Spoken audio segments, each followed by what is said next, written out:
Between a balanced republic and a democracy, the difference is like that between order and chaos. A legislative act contrary to the Constitution is not law. To listen well is as powerful a means of communication and influence as to talk well. It is emphatically the province and duty of the Judicial Department to say what the law is.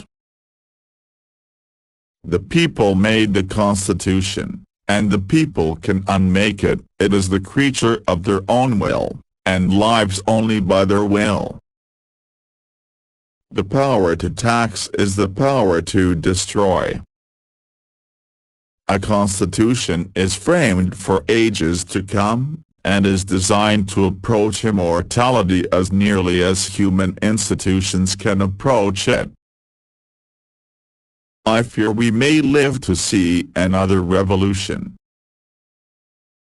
What are the maxims of democracy? A strict observance of justice and public faith, and a steady adherence to virtue. What is it that makes us trust our judges, their independence in office and manner of appointment? The government of the Union, then, is, emphatically, and truly, a government of the people. In form and in substance it emanates from them. Its powers are granted by them, and are to be exercised directly on them, and for their benefit.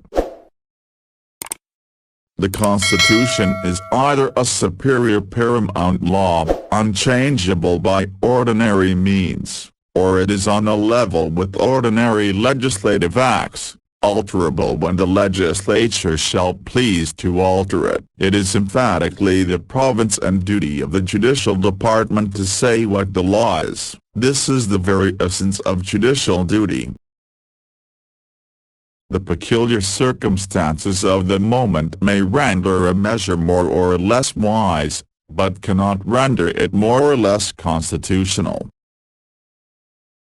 No one imagines that a law professing to tax will be permitted to destroy.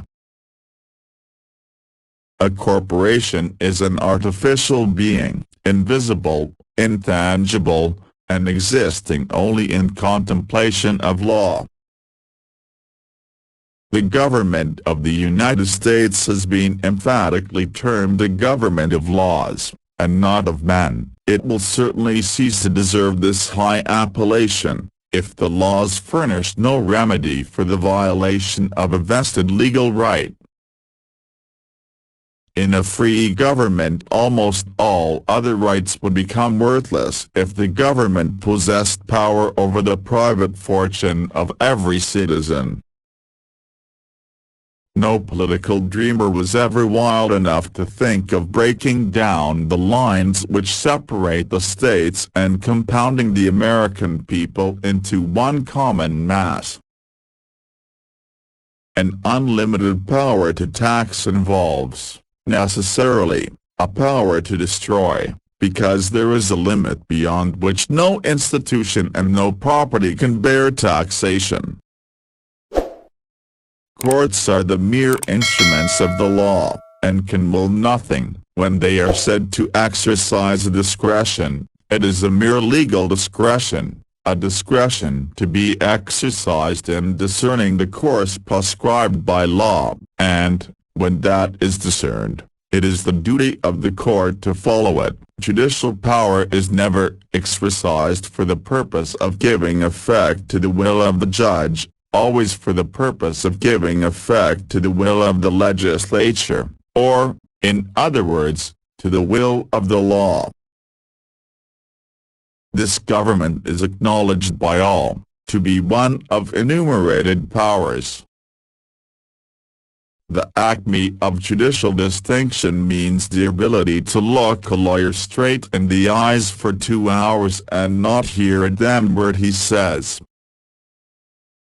The law does not expect a man to be prepared to defend every act of his life which may be suddenly and without notice alleged against him. The federal government is acknowledged by all to be one of enumerated powers. The principle that it can exercise only the powers granted to it, is now universally admitted. It is emphatically the province and duty of the Judicial Department to say what the law is. If two laws conflict with each other, the courts must decide on the operation of each. This is of the very essence of judicial duty.